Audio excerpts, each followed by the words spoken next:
Oakhurst. Okay, we're on. Good morning, everyone. It is 9 a.m. We will call this meeting to order. County Council, are there any additions to the agenda?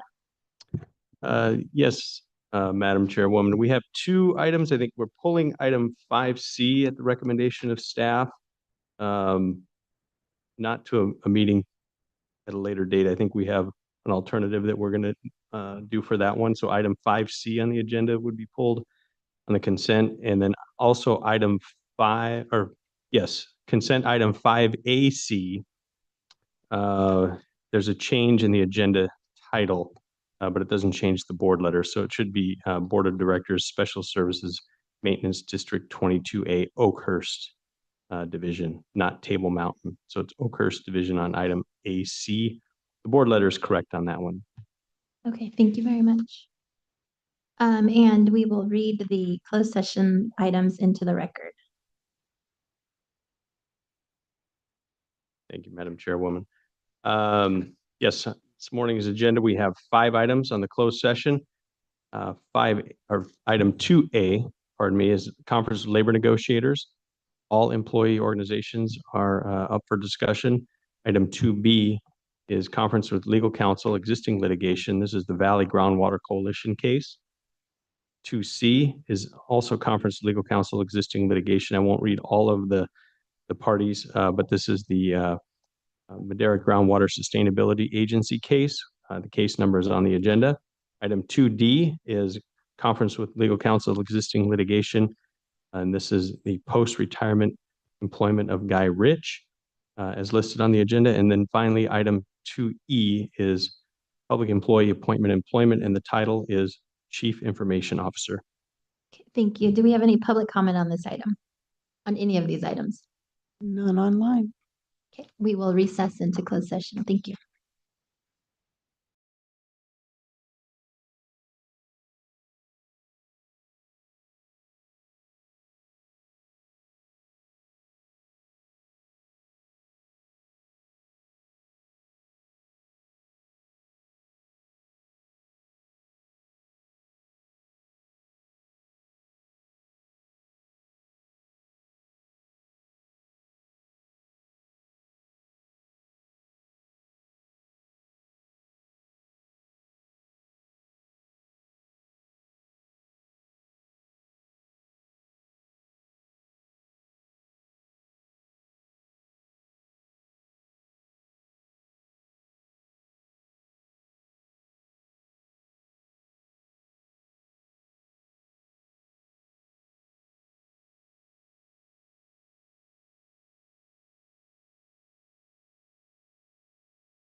We're live.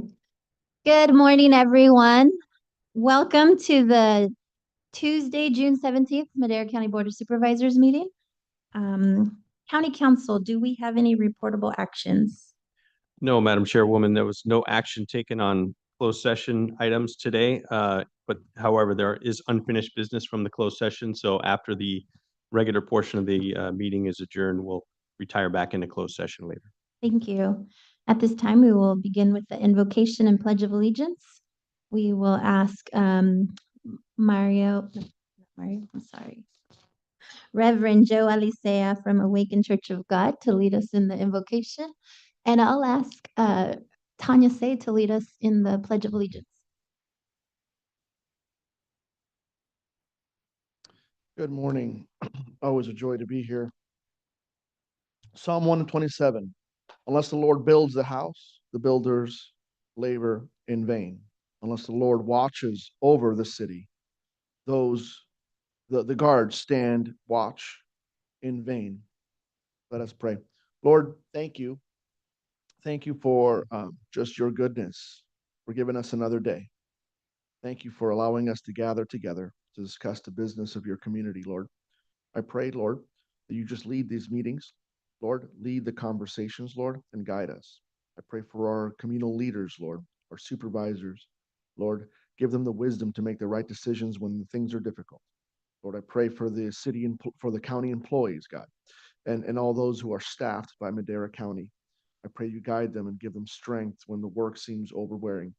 Lord, I thank you for all that you are doing in this amazing community and all that you will do. In Jesus' mighty name we pray. Amen. Allegiance to the flag of the United States, the republic for one nation.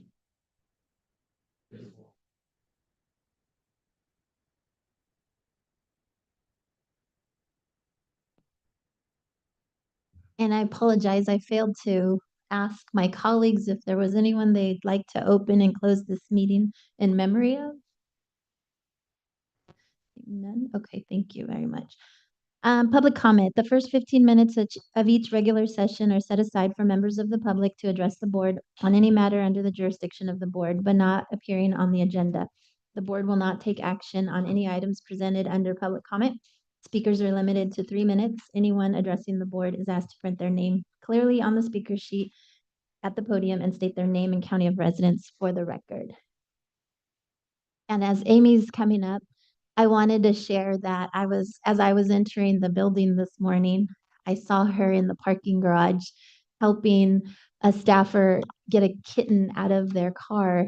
I guess it was trapped. And I just thought, wow, she's so incredible. So thank you for going above and beyond always. Absolutely. Wait a minute, getting a kitten? It was, Yeah, Oh, okay, gotcha. Okay, under the hood. yeah. all right, good, okay, So thank you very much for always going above and beyond, Amy. Thank you. It was a team effort, but thank you very much. Lending a new meaning to tiger in your tank. Sorry. Good morning, Madam Chair, members of the board. Amy Toller with Animal Services. I wanted to update you on a few things. First off, with our super adoption weekend, it was absolutely amazing. Saturday, we adopted out 35 dogs and 19 cats. During the event, about noon, it's only 2 hours into it, a staff member came running out to me to my booth to tell us, we ran out of dogs in the adoption center, what do we do? So I'm like, pull dogs from the other building, fill it back up. So it was amazing. We had a lot of people. We had more people show up than we actually had animals. So it was awesome. Great effort by my staff and all the volunteers to make this one of our best events yet. The next day we went to AppCal. A lot of other shelters and rescue groups had a lot of dogs, a lot of fun. We did adopt only one dog that day, but it was a great exposure for the dogs we had out there. We got to participate in some dog training with some of our dogs, as well as see as the sheriff's department had their canines there for a really cool demonstration. So it was a good time. The next day though, we had Silicon Valley showed up to our shelter, the rescue, and pulled 20 more dogs from us. So in a matter of 3 days, we had 75 animals leave our facility. So it was amazing. It was 3 days of a lot of work, but a huge success for our department. Thank you. On a second note, we're gearing up for 4th of July. As many people know, 4th of July is a scary, scary time for our animals with loud noises, flashing, bangs, and parties going on. A lot of animals are displaced from their families. So the best way to reunite an animal with their family is microchipping. So we'll be having a lot of microchipping clinics coming up. Starting today, we are in North Fork. I believe they're in North Fork right now at the Pizza Factory. And that's going to be 10:30 to 12. Wednesday, we'll be out at the Ranchos at the State Foods Market from 10 to 12. We were at the Ranchos Market last year, and that was our highest count for microchips in Madera County. We did 50 that day, so we're hoping to beat that record this year. Then Thursday, we will be at the Public Works Road Department yard on Alman and Monterey from 11 to 1. Saturday, Tractor Supply here in Madera, 11 to 1:30. Monday, we're pending with approval for the government center there in Oakhurst, so we'll be posting more on that. Tuesday, we'll be at Parkwood from 10 to 12, Tuesday 24th. Wednesday, the 25th, Madera Fairgrounds from 4 p.m. to 6 p.m. Thursday, the 26th, and Raymond will be on Front Street in front of the old Frontier Inn. That's the corner of Merced Street. Monday, the 30th, we'll be in Chowchilla, right there in front of the police department. Tuesday, the 1st, July 1st, we'll be at Starbucks on Cleveland, so get your coffee and your animal microchipped. And Wednesday, the 2nd, we'll be at Courthouse Park from 10 a.m. to 12 p.m. If you can't make it to any of these days, please be sure to stop by the shelter Monday through Friday, 10 to 4, and we'll microchip your animals. This is free. Thank you, guys. Excellent. Thank you, Amy. Appreciate it. Anyone else? Come on up. You can sign after. Hi, welcome. So my name is William Hyatt. I live in Madera County and I work in IT. I just want to thank Tanya for her years of inspired and dedicated leadership, tireless work for the department. Thank you. We'll be making our comments during the presentation, Tanya. So, but thank you very much. Anyone else? Do we have anyone online? None online. Okay, I will close public comment and move on to our consent calendar. I will note that we are pulling item 5C and there was a correction on item AC, which should read Board of Directors, Special Districts Maintenance District 22A, and it should read Oakhurst. Yeah. Anyone else wishing to? Yep. Oh, Supervisor Wamhoff. Yes, I would like some clarifications on 5G as in George. 5G. Anyone else before we open the floor? Okay, 5G. Behavioral health. Anyone from behavioral health here? Come on up, Amber.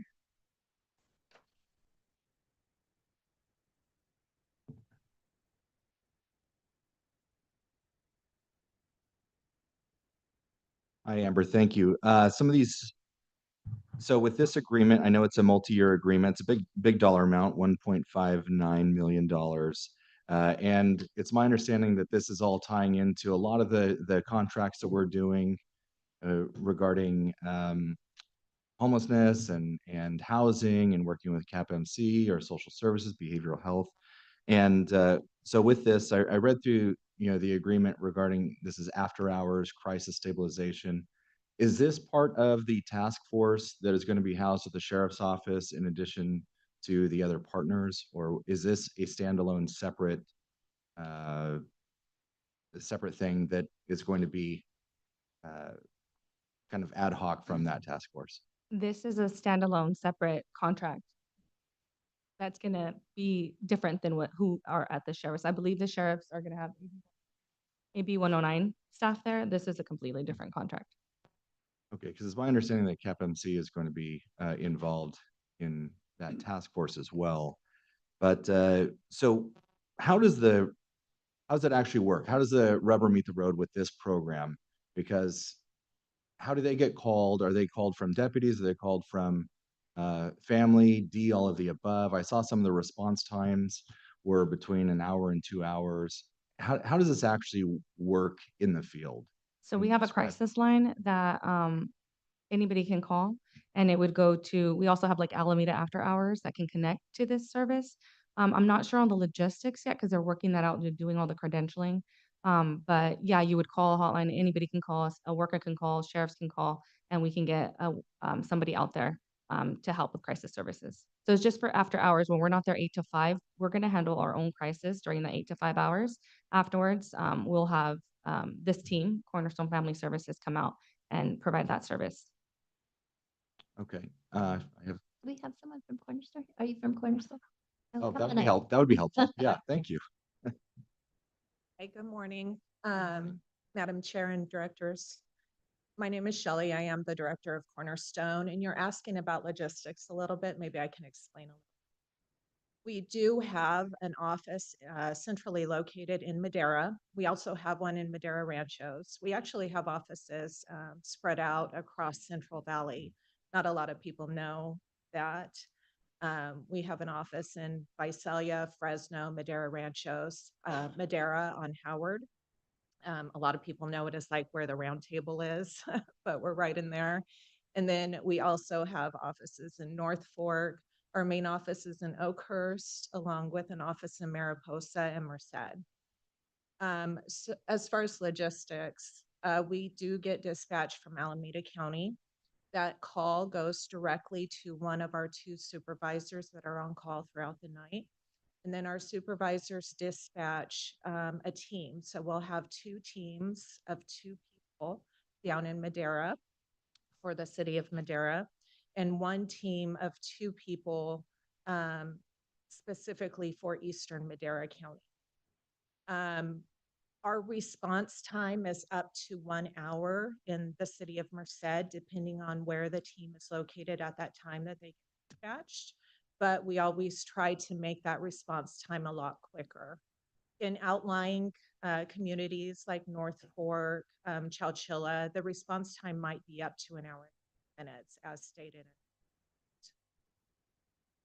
Are the majority of these calls coming from deputies who are on scene?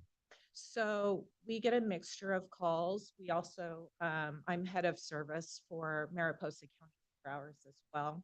The majority of the calls come either from the hospital, patients that need to be assessed that are in a mental health crisis, from law enforcement, officers in the field that need us to help come assess and determine whether to de-escalate, safety plan, put somebody on a 50 hold, or refer back to the hospital for further medical testing. Or individuals, family members who are noticing that people are having a mental health crisis and need us to come and assess and determine the best course of action. Our goal is to reduce the strain on law enforcement, hospitalizations, which I know cost a lot of money every year, millions of dollars every year. And so our goal is to reduce that cost and provide the least restrictive client care possible. Great. So when it comes to breakdown as far as allocation of calls, would you say it's kind of a mixed bag between hospitals, family, and law enforcement? Absolutely. But the majority will probably be from the hospital, because it sounds like you guys have had 6 to 9 plus people in the hospital waiting for assessments every day. Our goal is to get those patients processed and either safety plan or get them referred out to inpatient treatment centers where they can continue receiving the help that they need without jamming up the ER. Are those assessments in the hospital, are those traditionally done by outside contractors like Cornerstone, or are they traditionally done with their own hospital staff? No, they've been done by an outside contractor. Gotcha. Okay. And I know as far as, the in the field deputies, when they are getting mental health calls, which are frequent calls, is that something you guys are trying to go on all of those calls, or the majority of those calls, or only when a deputy is finding it difficult to make a decision on whether to write a hold or not? We are available for any mental health crisis call after hours. Gotcha. throughout the night, 24 hours every Saturday, Sunday, holiday. We are available to go out and respond as needed by law enforcement, hospital, individual, whatever that may look like. Great. Thank you. I appreciate it. Of course, it's nice to meet you. Thank you. Anyone else? Do we have any public comment on the consent calendar? None online. Seeing none, I'll bring it back to the board for action. Move to approve Second. And does that motion include the the removal of 5C, correct? 5C and the update on AC? And we have a second. Roll call vote, please. Supervisor Warmhoff, Yes. Supervisor McCauley, Yes. Supervisor Rogers. Yes. Supervisor Poitras. Yes. Chair Gonzalez. Yes. Vote passes 5-0. Thank you. Okay, discussion items, item 6A. Board of Supervisors Department presentation of a proclamation recognizing Alzheimer's and Brain Awareness Month, the longest day.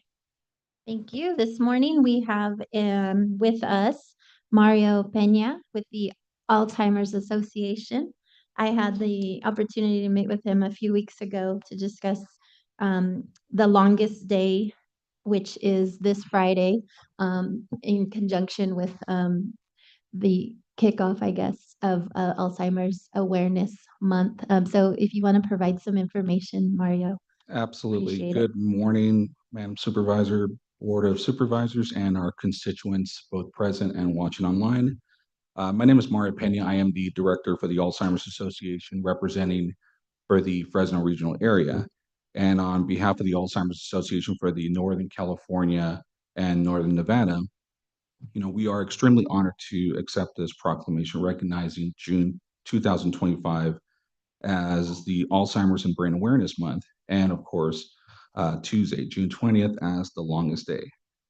So in details, the Alzheimer's disease impacts nearly 2.1 million Californians with 700,000 plus residents over the age of 65 and older with the Alzheimer's disease, and nearly 1.4 million caregivers providing unpaid care for our community. Just in Madera County alone, just to paint the picture, there were nearly 2,700 people living with dementia in 2019, and that is according to the California Department of Aging report that was released. This population is expected to grow by over 5,200 people by the year 2040, and in fact, that is extremely scary. Those living with the Alzheimer's disease and their caregivers need acknowledgement, support, and services to meet their needs over the lengthy progression of this disease. And I'm proud to thank our Madam Supervisor and the rest of the Madera County Board of Supervisors that took the time to recognize this morning. And for our friends and neighbors impacted by Alzheimer's and all other dementia, the Alzheimer's Association is definitely here to help in our community.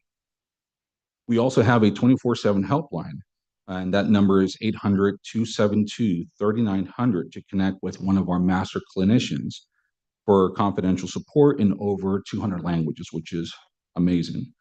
Not to mention, we also offer many care and support, educational programs, and other essential resources made available to this community at no cost.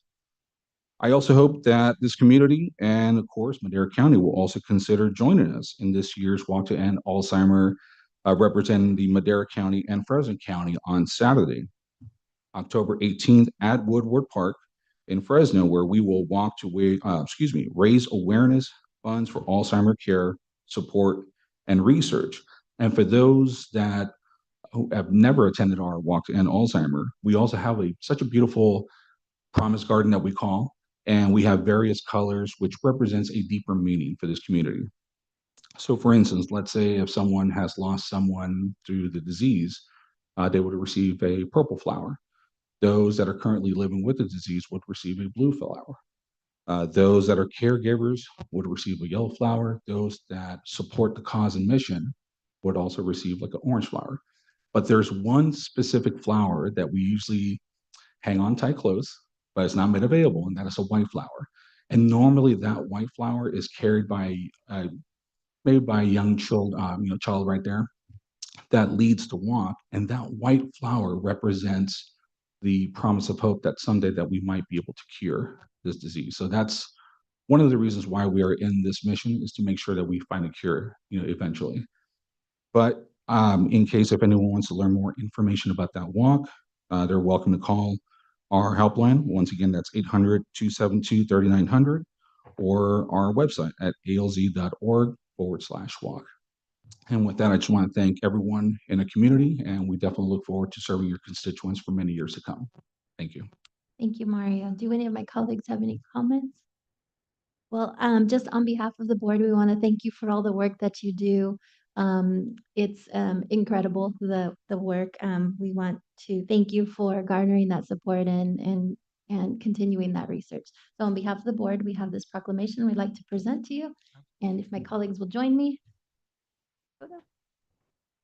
Oh, do we have any public comment on this? None online.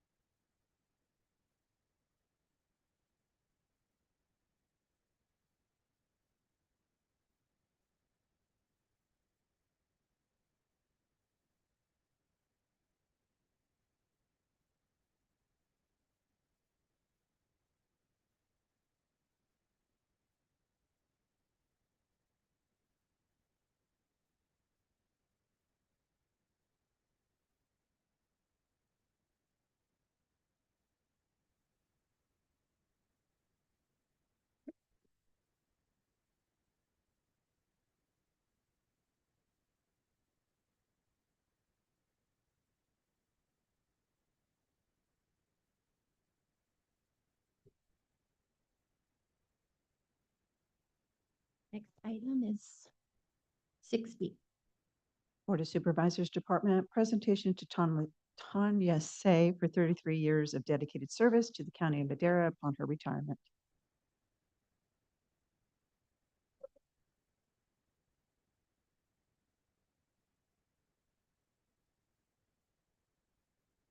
Well, the day has come for the board to recognize Tanya Say. We received her letter a few weeks ago announcing her retirement. And if I may, I have some background information that I'd like to share just to give you a glimpse of who Tanya Say is to the County of Madera. Tanya began her career with Madera County on September 2nd, 1992 as a Family Support Officer 1 in the District Attorney's Family Support Office. She was soon promoted through the ranks to Family Support Officers 2 and 3, always going above and beyond to serve Madera's families.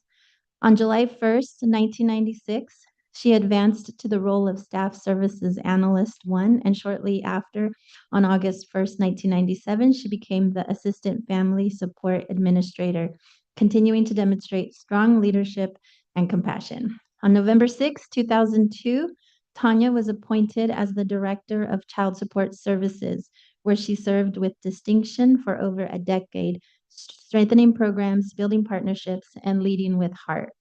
Then on February 1st, 2016, she was appointed as the Chief Information Officer for the Information Technology Department, where she helped guide the county through major digital transitions and modernization efforts. For 33 years, Tanya has served Madera County with excellence, integrity, and grace. Her impact will be felt for many years to come. So Tanya, on behalf of the Board of Supervisors, the entire county team, Madera County in general, we want to thank you for your outstanding service to the community. We wish you the very best in your next chapter, and may it be filled with joy, adventure, and well-deserved rest.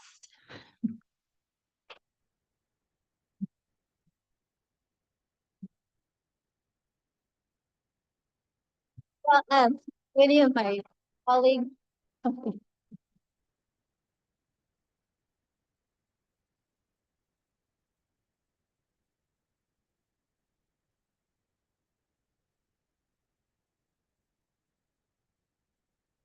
You have the floor, Tanya.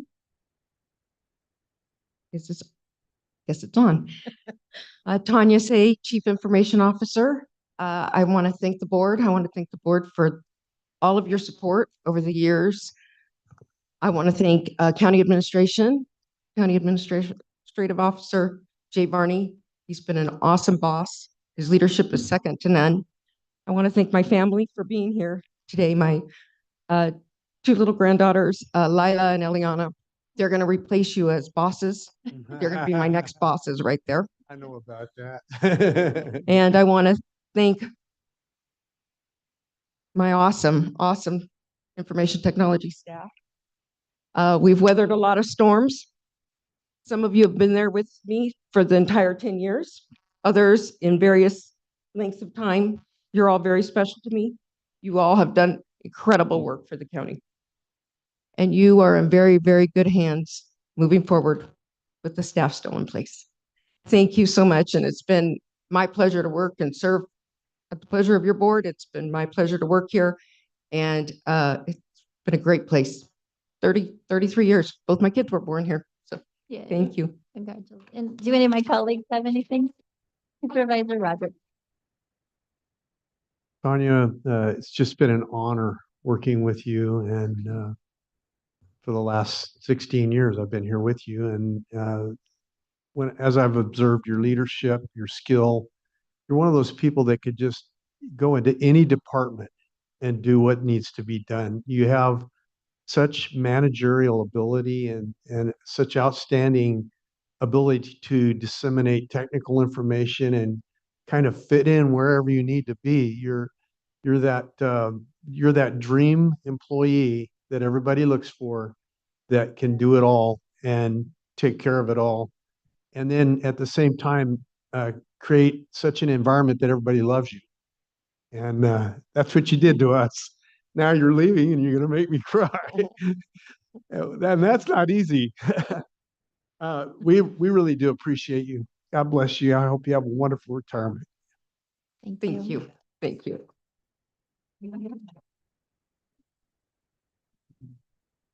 Stop it, David. Anyway, Tracy Kennedy, Madera County Treasurer Tax Collector. Tanya and I have intersected several times. Before she was named CIO, she worked for Family Support, and she caused a hullabaloo. In 2012, 13, we were having budget problems, and she suggested that we all meet for lunch, and we discussed and helped the CAO at the time work out our budget problems. And that put in to play a couple of years worth of really awkward days. Anyway, then she was appointed a CIO for the IT department. And, you mentioned relationships. Relationships really matter. And in real time, over a weekend, I had mentioned to Tanya, I have her cell phone, and I said, an outfit that we do business with was hacked. Okay. They had a virus. And that company, you remember that? And that company has all of our emails. And I said, I don't know. I don't know how it all works, frankly. And anybody that's been in my office know I don't. And I said, maybe you should check that. And it was that weekend that they did, and they found a virus that had come into the county. And so they all worked over the weekend to isolate it. And had we not had that relationship, who knows what may have happened. So that was really great. And so then I email her and text her, and I think she's leaving too soon, but I understand with the crutches and everything. So anyway, I'm gonna miss you, Tanya. I'm gonna miss you. Okay. Thank you, Tracy. Anyone else? Do we have any public comment, or do my colleagues wish to? I'll just make one real quick comment. And it's, if I had $1 for every time Tom Wheeler bragged about bringing you over into IT, I think he talks about it mostly not just because you're a great person, but because he's obviously got a big ego, right? And he thinks that bringing you over was one of the best decisions that he ever made for the county. And it wasn't because you're an expert in IT, obviously, it's because you're a people person. Obviously, you can tell your team is here in full force. They support you in everything you do. And I think it's just a testament to who you are as a person. Thank you, Tanya, for all your work. Thank you. And I have a plaque here with your name on it, and it's dedicated to you for your 33 years of service. It's inscribed with our names, but I think I speak for all the past boards that we appreciate all that you've done for Madera County. And again, wish you well, Tanya. So if you'd like to join us for a photo.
Me to be?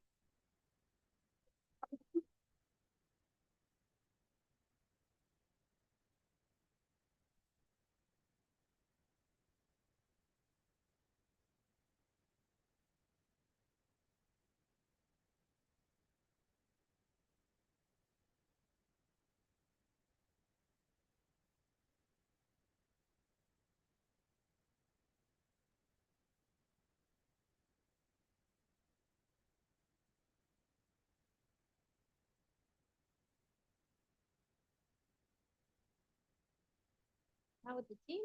Come on up.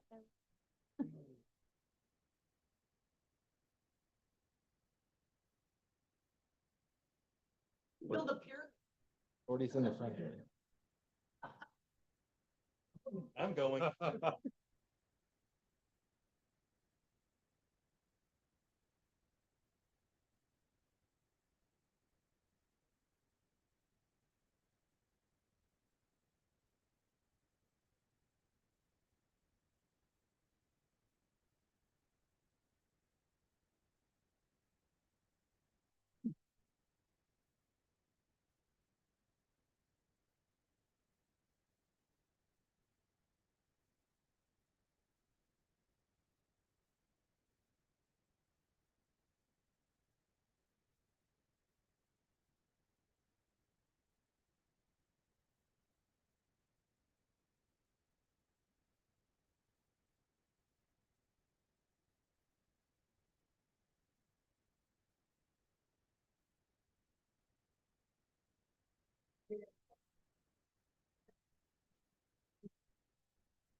Please stay there.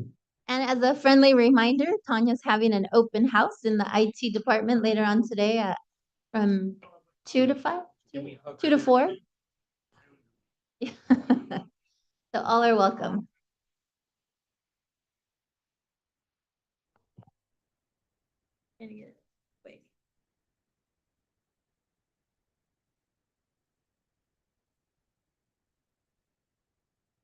Let the room clear out and we will prepare for our 10:30 hearing.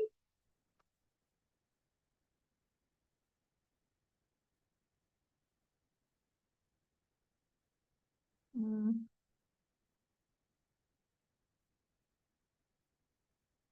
Yeah, let me make a.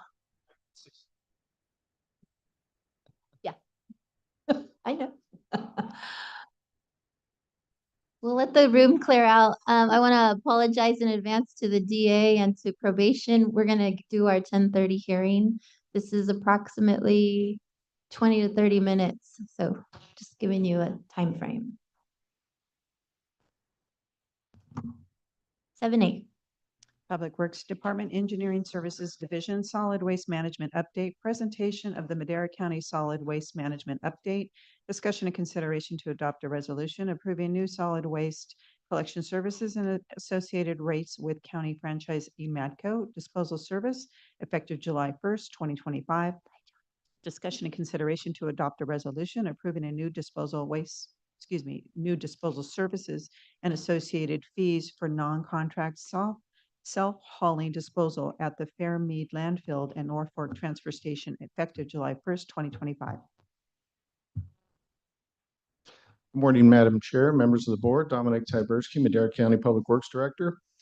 I am before you this morning to initiate the Madera County Solid Waste Management Workshop and request consideration to adopt two resolutions. One, approving the new solid waste collection services and their respective rates for county franchisee Madco disposal.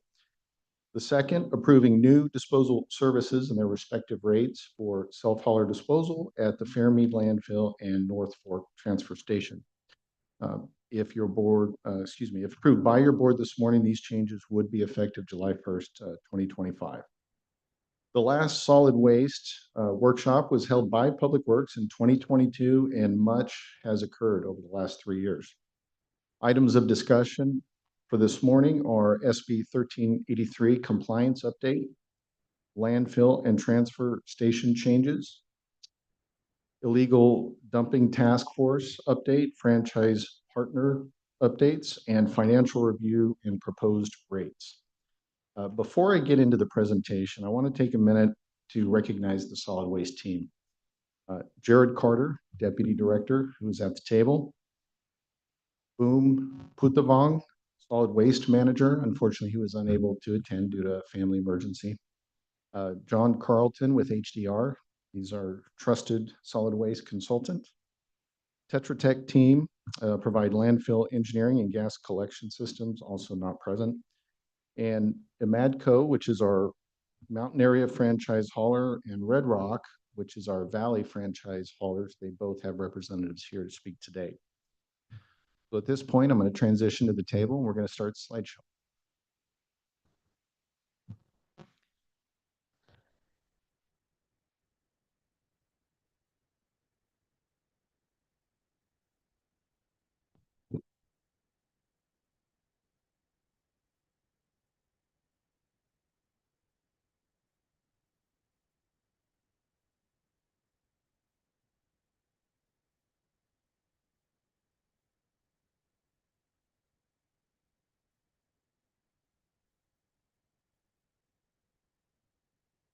There we go. Perfect. Thank you. Okay, so this is the Madera County Solid Waste Management Update slideshow, or presentation, I should say, not a slideshow. This is the outline, as you see there before you. I will be doing section 1, and then I will turn it over to Jared and our partners. Okay, so SB 1383, there's a number of requirements, that were implemented as part of SB 1383. The law was signed or became effective in September of 2016. The intent was and still is to divert organics from landfills, which create greenhouse gas emissions, particularly methane. There's a number of ways the state intends for agencies and locals to achieve that. Primary is diverting organics from the landfill. Here in Madera County, we do not have mandatory collection except for in certain limited areas. So we provide for the opportunity to be able to meet that requirement. Another requirement is the Edible Food Recovery Program, which looks at Tier 1 and Tier 2 generators. The intent there is to capture those food items that would normally be thrown away, but they are in fact still edible, still good for human consumption. And the intent is to partner with food banks and other resources to be able to distribute those to the folks that need them. Conduct community outreach and education. There's a number of ways we do that. The haulers assist with that through notifications in the mailers. We also hold workshops, and we have a number of waste events where folks are invited to bring certain waste items that aren't normally collected to various areas, various locations, and that gives us another opportunity to educate and interact with the public. Procure recyclable and recovered organic products. So the procurement portion would be, paper, various items that we purchase and utilize as a county. A certain percentage of that is required to be recycled material, again, pulling that out of the waste stream and assisting in this effort. We are also required, again, to make sure that residents have access to the ability to recycle and the edible food recovery. One of the ways we're looking at potentially doing that for the recycling opportunities is to offer a grant program potentially in the future for composting.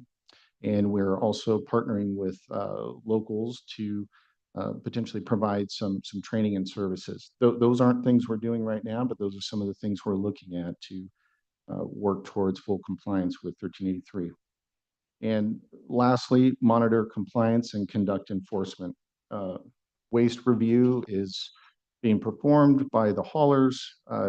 Each route, at least once a year, has to have an analysis, random sampling to make sure that folks are complying with 1383. There are notifications that are sent out subsequent, and then at some point, fines are implemented. So, as mentioned, there are a number of 1383 compliance options. Residents have the opportunity to contract services. Excuse me, I keep making noise with the microphone. Contract services, Cagley Environmental, operating as Red Rock, services the valley floor.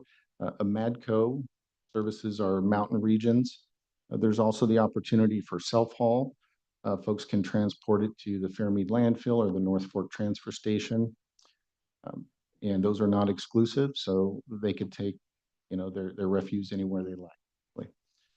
And then another opportunity would be managing on site. And that's where we kind of get into the composting, the ability to keep your green waste on site. And that's one of the reasons we're looking into offering more opportunities for folks to do that. So this just shows an aerial view of the Fairmead landfill. The scale house is run by the county. The remainder of the property is operated by Red Rock.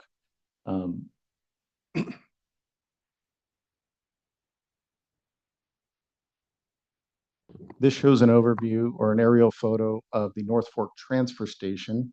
That's not a landfill, as the name implies. It's a transfer station. People bring their refuse there, and then it's brought to the Fairmead landfill. All right. So what goes in the cart?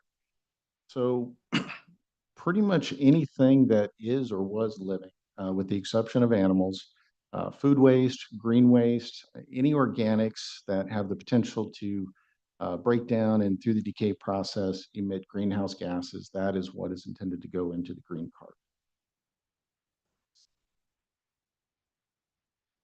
And as the slide indicates, you can see where we are here. We've made significant progress in education, communication with property owners, process responses to toter orders and route creation. And where we are today is we're working to add the additional green cart services to the mountain areas. And again, that's to be compliant with 1383. So at this point, I'm going to turn it over to Jared. Thank you, Dominic. Yeah, so I'm going to take the next few slides here on the presentation. So and talk about some of the transfer station and landfill improvements that we've done over the last couple of years. One of them you may be familiar with is our low NOx flare that we completed. That was a significant project, significant cost, and also important for compliance with Rule 4311. We completed that project in November of 2024, and You can see there was a ribbon cutting ceremony in December that went really well. That is now online and we are fully compliant. In fact, we just got an email this morning from the San Joaquin Valley Air Pollution Control District for our permit to operate that. And so we're 100% in compliance with that at this point. Some other improvements, we did replace about 15,000 square feet of the tipping floor out at the landfill. It was severely deteriorated and cracked, uh, somewhat unsafe in some cases. So we were able to get in and replace about 15,000 square feet of that. And with that project, we also did some drainage improvements to help manage the drainage along the west side of the landfill into the basin there that you see pictured. Um, and then at the transfer station up in North Fork, we also did complete some tipping floor repairs there. Again, we had some deterioration of the edge of the tipping floor that goes over into the depositing trailer. And so we were able to get in there and make those repairs and get that bolstered up so that it will not continue to fall apart. So all important projects to keep our facilities operating at top level and also safely.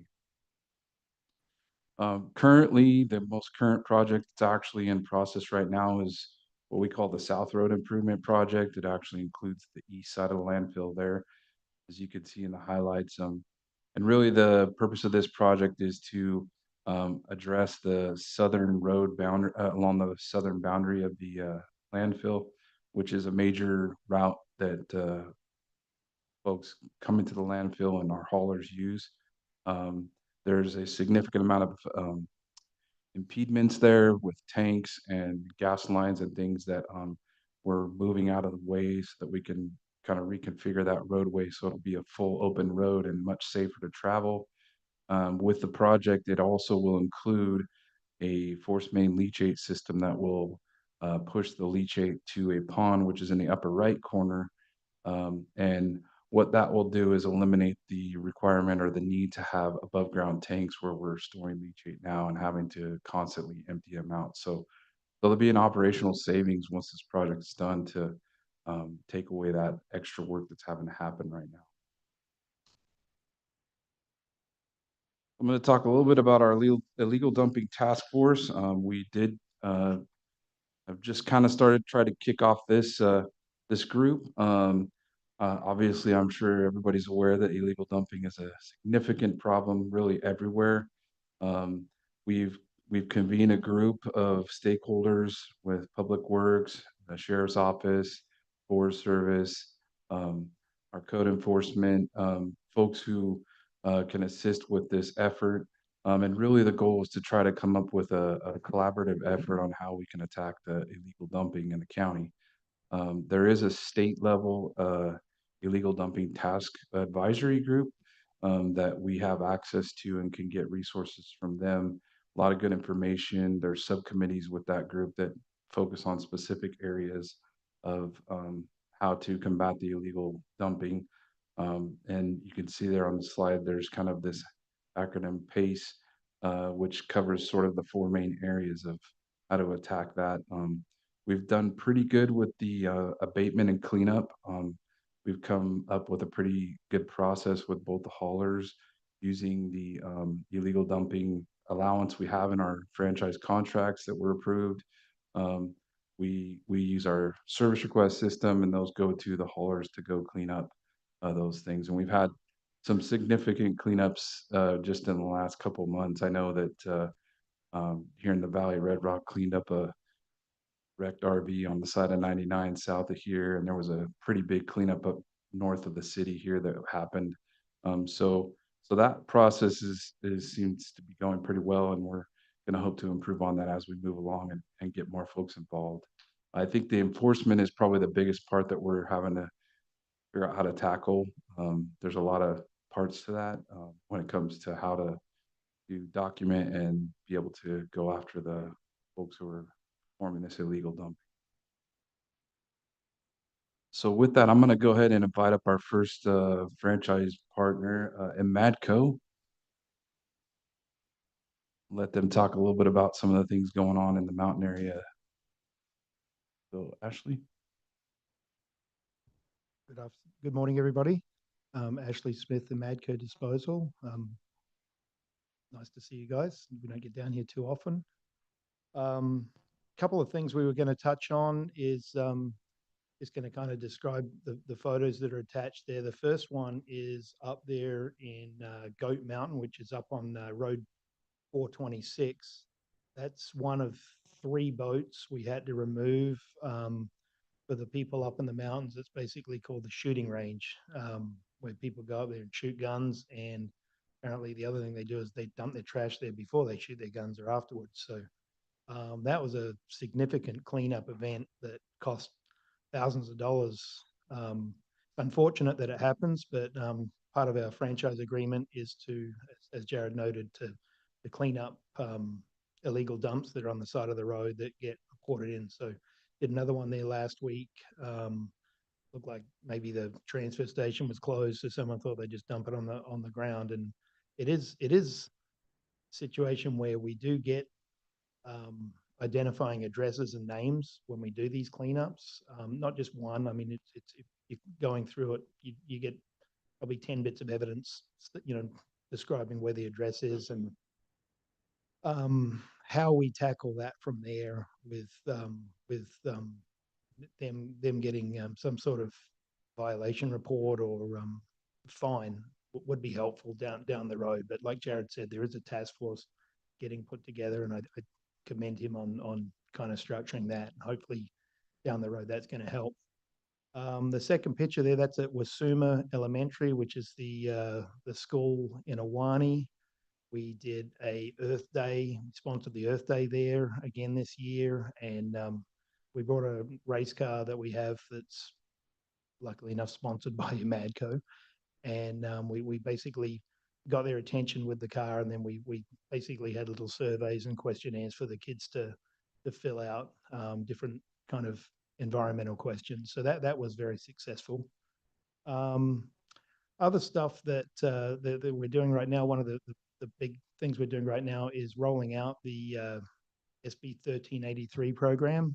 That starts July 1st. So we do have a reasonable amount of customers have signed up for that service. As staff was saying, it is voluntarily, it's a volunteer-based sign up. So some people are going to take their yard trimmings and their food scraps to the transfer station. Maybe they self-compost or they sign up with a Madco. So right now we have a pretty reasonable number of customers. They're all going to get their receptacles delivered for free. And then we're going to have a staff member contact them upon delivery to make sure that what goes in it is what needs to go in it. Because obviously with this stream of waste, we can't have plastic and stuff that contaminates it. So it's a lot more important than anything else. So we are going to have a bit of a one-on-one with that. Part of what we've been doing building up to that is we've been doing solid waste workshops on the first Friday of every month. We've been doing that for like 3 years. It's been lightly attended. However, the last 2 or 3 we've had a couple dozen people come out. So starting to work out, getting the questions and answered. We're learning as we go from some of the questions the customers ask. So that's been successful for part of our outreach program. We've also done talks at Rotary, the Oakers Democratic Club, Kiwanis, all the schools. You were trying to get the information out to the schools for the kids, because then they nag their parents about what goes where. So that's always been quite successful.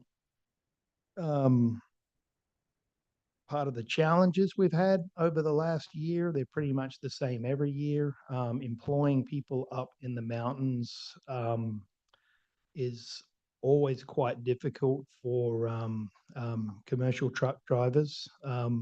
We kind of compete against the national park, the Yosemite National Park up there. So that's always quite hard trying to match maybe benefits that the government's offering compared to what we're offering. We do have very competitive rates, but the driver pool there is still very limited. Insurance prices are skyrocketing. Year over year, truck parts have gone up considerably. over the last 5 or 6 years. Every year there's 10 to 20% price increases on that. Probably the last challenge that we have is where we're not rural enough to get exemptions for maybe collecting organic, residential organics, but then we're too rural to get clean air fueling stations. So it's hard to get clean air vehicles because the closest fueling station is 60 miles away. So that's always been a bit of a challenge for us, where we'd like to change to clean air vehicles, but we're unable to. So that's basically a summary of what's happening up in the mountains for trash and recycling. Thanks, Ashley. And next up, we have Richard Caglia with Red Rock Caglia Environmental. Well, good morning, board and members of the public. Richard Caglia with Caglia Environmental, otherwise known as Red Rock Environmental in the Madera County Valley. Thank you for pointing out a number of the challenges that we too have as well. I think you probably have this in front of you. Oh, there we go. We're going to hit this from three major topics here: facilities and equipment, customer service, and community involvement. And that looks to be just a smattering of our community involvement compared to what I had on my original lines provided by our esteemed staff. So thank you very much for shortening up my presentation. There's certainly been an upgrade in fleet and maintenance and safety training software within our company. No regulatory violations for North Fork or Fairmead, which is really important. Typically, there's two that you would see, and I'm going to expand on what I see up there. Areas of concern or notice of violations. So there have been none, which is good news for Madera County. It's good news for your operator, which is Red Rock Environmental.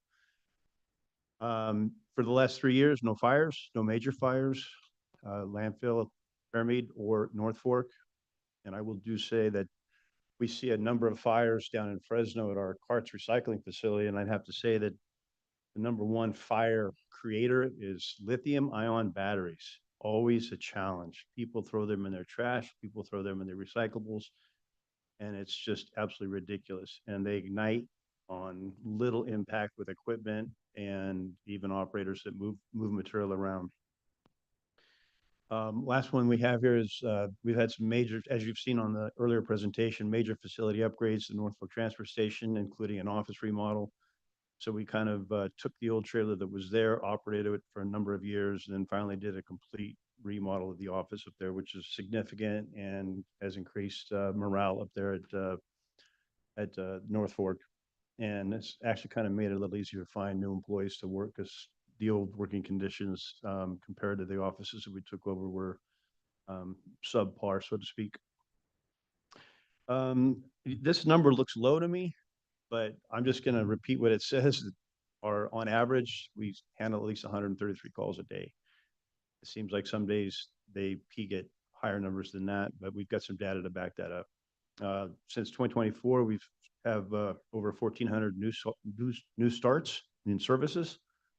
And if you go back to 2012 and 2014, we had AB 341 and AB 1826. AB 341 was the mandatory commercial recycling. And if you had a multifamily unit, 5 units or greater, puts you under this compliance and regulatory act. 1826 was the enactments of the recycling of organics in commercial businesses and apartment complexes with over 5 units. We introduced ACH payment options for customers. They seem to really like that. And we've definitely upgraded our automated phone system. And in fact, we are currently looking for enhanced technology to improve a lot of those customer service experiences with Red Rock in the office with our staff. And of course, again, you can see our community involvement up there. That's just a spattering of the types of things that we do and spend our time on. So with that, I will turn it back over to staff. Thank you, Richard. All right, we're going to pass it over to John Carlton, and he's going to go over through some financial review information. So, thanks. It's good to see you all. Thank you for having us talk to you today. One of the things that the solid waste depart or solid waste services in the county. One of the things we strive for is continuous improvement, both in the type of services we offer, the services we offer to the public, and opportunities for diversion, ways to keep things obviously built well, operated well. You've heard we don't have violations. We have had good success with, the illegal dumping programs. Last year you adopted rates that helped keep this operation fiscally, prudent and responsible and in the black. And luckily this year we do not need to have any more rate adjustments for the landfill. So the landfill rates will remain consistent. And actually, as a result of a reduced fuel cost measured by Bureau of Labor Statistics fuel indices, most of the rates for customers will actually decrease slightly, less than 1%, dime, 20%. But we're actually going to see most customers in the county seeing slightly reduced rates as a result. And I think that just goes to show that we at least try to keep things on the right path for fiscal responsibility. We do have several new rates that we want to propose. Some of them are through a MADCO service area, looking at what their customers need. Some of them are for facilities. We are looking to, as part of 1383, offer food waste drop-off at the Fairmead Landfill, North Forks Transfer Station. And we're also looking to provide drop-off for carpet. So there is a carpet recycling program in California called CARE. And the landfill operator, Red Rock, has partnered with them to provide a container at the site for clean carpet to be collected and recycled. And we're going to be able to do that at a reduced rate proposed, if you guys approve it, for businesses and at no cost to the public for up to 2 rolls is what's being proposed. So with that, we'll go to the rates. These are actually the rates for a MADCO, and we can, if you have any questions on any of them specifically, but PUD is planned use development, land use development. So basically, an urban setting, if you will. So 3-cart service. This would be in the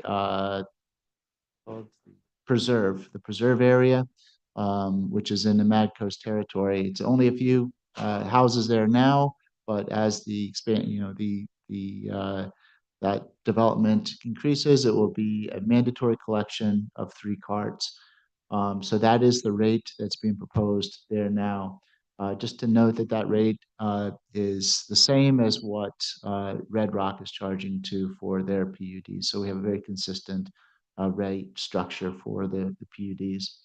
We have a few 8-yard bins that are being proposed 2 and 3 times a week in the mountains, and probably in, they don't stay at a certain elevation, but bear-proof carts are needed to keep animals, especially bears, be able to get into carts. So we do have a rental rate for that. These carts are expected to last about 3 years. It's about their service life, because they get a lot more. They get damaged a lot easier. They have heavier lids. It tends to break faster. These carts are expensive, $300 to $400 a cart. So this is a rental rate at $10 a month. We also have a 4-yard bear-proof bin too that can be used for those who have larger amounts.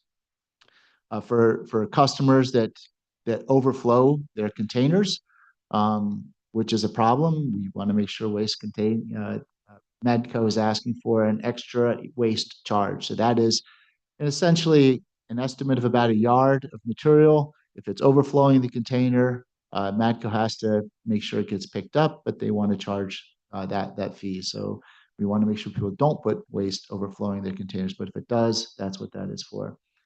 And the last one is a rate for Madco to provide organics services, collection services at North Fork Transfer Station.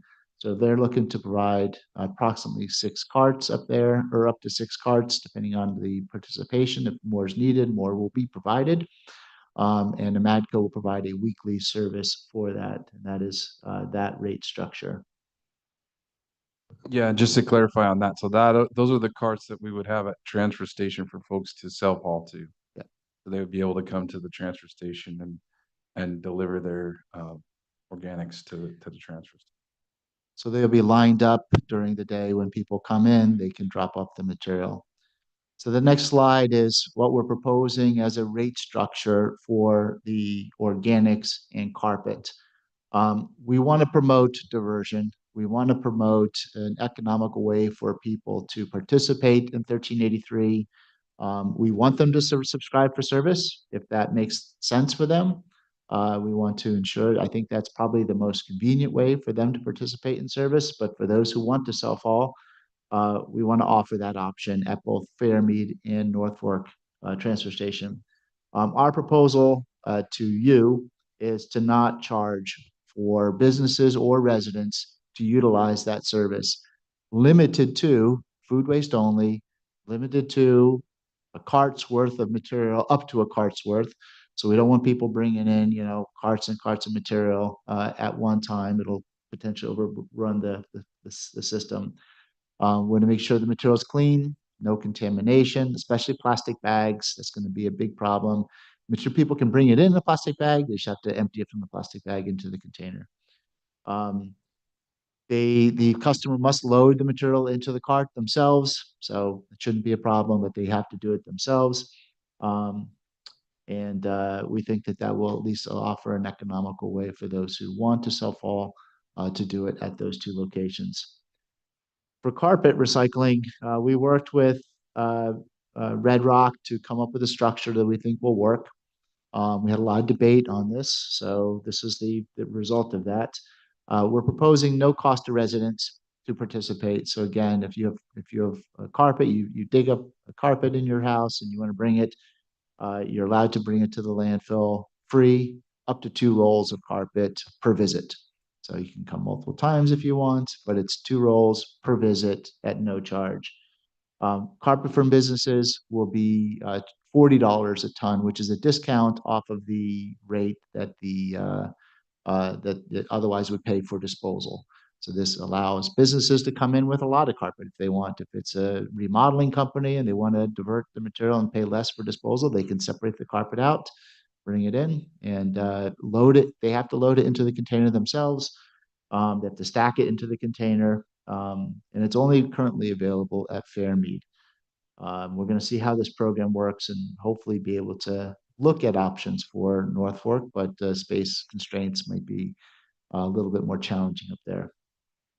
So these are the rates that are being asked for you to approve as part of your resolution. And we're open to any questions on any of the items presented. Thank you. Thank you for the presentation. Any questions, comments from my colleagues? No. I do. Supervisor Wamhaugh.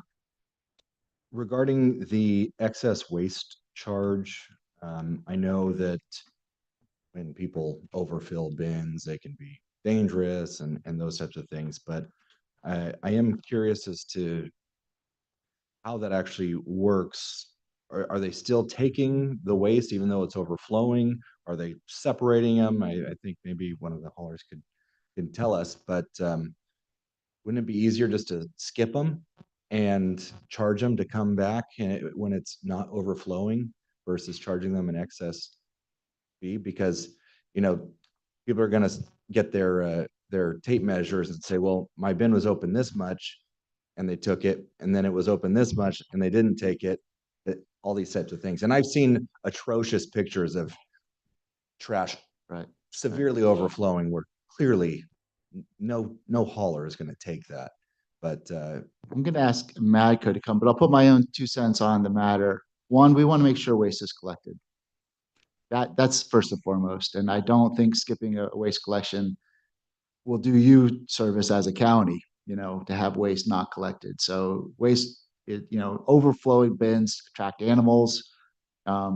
Waste that sits around will attract flies and odors. It'll continue to blow around. So I think our goal is to make sure it gets collected, but we want to make sure that Amadco has a way to incentivize or at least recover costs associated with making sure that material is collected. But Ashley, do you want to speak to that? Yeah. As it sits right now, our hands are kind of tied when we come up to a dumpster that's grossly overloaded.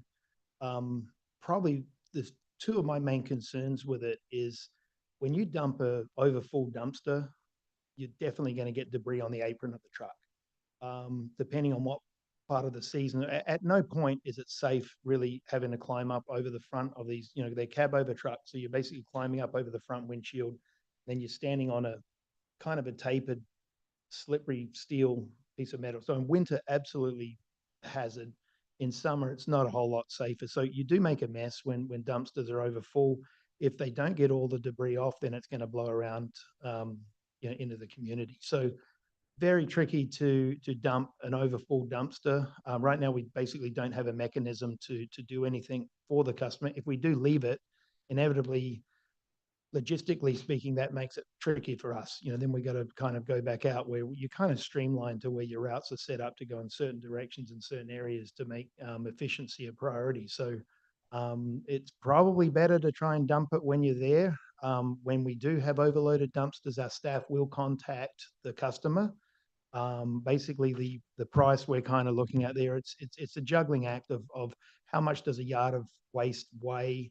What is a deterrent for the customer to, some customers would probably be happy just to do it, like seasonally speaking for 2 or 3 weeks, maybe we'll leave it and then it'll be all right. So we don't want to do it. Our drivers do take photos of it to document it. So it is on the route. If someone was to complain or dispute it, there would be evidence of it. And I think Red Rock and Amadco are pretty, I can say for ourselves, we're pretty loose with extras as far as when they're out on routes and the lids are popped up, we still dump the carts and we don't charge for extras. You've basically got to have extra trash alongside the cart to get an extra. I'm always driving by taking photos and then asking the drivers, why didn't you write this up? So they're very soft. If you get written up for an extra up in the mountain area, then you've definitely done a good job in overloading your receptacles. And just one thing to add as well, we're already subscribed into the CARE carpet program. So members of the mountain area can already bring carpet up there for free and drop it off. We also have a mattress program and a battery program as well. And they didn't say how big the rolls could be, just 2, right? So there you go. They test you. You You get tested. You gotta stack it in the bin though, so it's not be too big. Fair enough. Um, That's really all the question I had, because when it comes to, I've had constituents call me saying, they got a nasty gram from their trash hauler because it was overloaded. And they say it was barely sticking up. And then I'll get the picture. And I, you can't defend the indefensible. You call them back and say, come on, guy, can't do this. This is ridiculous. I mean, stuff will fall in the cab and injure the drivers. It's pretty ridiculous. So whatever that actual fee is, I get, $38.80. I don't know what you're factoring in, if you have 1 or 2 people on the truck or manual time, whatever, or maybe the weight of the trash. I'm not sure, but I'm assuming that our consultant is saying that's a fair price. So It's estimated at a yard, and they estimated a yard. I think if it's not enough to deter behavior, we may back to the board with a different rate structure next year. We'll see. But this is the first time we're having excess waste charge for Matco. Supervisor McCauley and then Supervisor Rogers. Thank you, Chair. First off, Jared, good to see you. We don't get to see you as often. Disappoints me. So I'm happy to see you here today. So thank you for being here. Just a couple quick questions, particularly around organic waste. Are residents required to sign up for organic waste services through the county? No. No. So our county ordinance, the ordinance that this board adopted and was reported to CalRecycle, gives them three options. It's in the county code. They have the option to either subscribe to service through the haulers, or they can self-haul. And so those are what we set up at Fairmead in Norfolk to have the ability for folks to self-haul, or they can manage on site. So if they have a way to compost it or other means on site. And I know, particularly in the mountain area, obviously there's a lot of more opportunity for that than there is maybe in the valley. But uh yeah, so there's options. Nobody is required to subscribe to service. Perfect. Thank you. And as far as two-cart service goes, I know we're putting in a rate for the three-cart PUD residential. But the two-cart service up in Imadco, that charge is the same, or is it actually going down a little bit as a result of the fuel index? It's going down slightly. The rates are going down in the mountains as well as in the valleys. Perfect. A couple more questions. One is in regards to, and I think you had mentioned it, Dominic, the composting bins. It's something we've talked about in the past. What do we need to do to get or provide a voucher for composting bins for our folks in the 1383 coverage area? So it's in the very early stages. I know we're working on coming up with a voucher program to provide those bins for folks. Again, we're trying to promote compliance with 1383. We also met yesterday with master gardeners from the mountain area and also from the valley floor who are interested in providing training to assist people in utilizing those compost bins. However, the process or the funding has yet to be identified. So that's something that we are still working on. Okay, thank you. And then on the task force, the illegal dumping task force, particularly at the state, do they provide any guidance around, I guess, like low cost waivers for low income people? I get the feeling that oftentimes those that are illegally dumping, oftentimes they don't want to pay the fee, they don't want to pay the cost. And the anecdote that I typically get is when our fees increase at the tipping or at the transfer station or at the landfill, then illegal dumping goes up. So have we looked at anything around like a fee waiver for low income folks that want to utilize those services? Or is there anything we can do to be more proactive around encouraging people not to illegally dump? Obviously, we can go out, we can clean up the dump site, we can try to, send a notice of violation. Those are difficult because we don't see anybody actually dumping. So it's kind of a difficult thing to enforce. But what else are we looking at? Yeah, so good point, Supervisor. Definitely the education and outreach is something that we want to try to get more on top of. I think you mentioned the enforcement and trying to follow up on those things, and I think that from my perspective, that is probably something that we need to try to get nailed down so that when we do the outreach and we do start sharing this information with folks, that they understand that there is actually something that will happen if you violate these things. Because I think a lot of people don't think that that'll really happen. But in terms of the vouchers and the discounts, it is another thing that we want to look into. Again, a lot of it has to do with funding and offsetting the cost that we would either give up for that and the funding that we would have for the program, or potentially grants and things like that. So we're always looking for those types of opportunities through Cal Recycle. And we're basically 1 year into the new rate structure and the new fees that were adopted by your board. And so, there's a lot of looking at the financials to see where that lands us with both the operational things and also a significant amount of capital improvements that we have coming up to continue to expand the landfill and have that space to dispose of. So it's definitely something that we're looking at, and we'll continue to include that as part of the process and looking at that illegal dumping. Okay, thank you, Jared. If I may, Supervisor- I'm sorry, if I might just add, so certainly providing those opportunities for, economically disadvantaged folks is something we're looking into. However, illegal dumping, sometimes it's businesses who just want to avoid, especially with tires and other items that are very expensive. So it's certainly something that we're going to have to contend with, but possibly that would be helpful to reduce that waste. Absolutely. Thank you. Supervisor Rogers. Yes, in talking about overfilled dumpsters, not only is it dangerous for the worker, but it's hard on the equipment. So in all fairness to the operators, I understand the need for curbing that. It's a little bit of weight goes a long ways.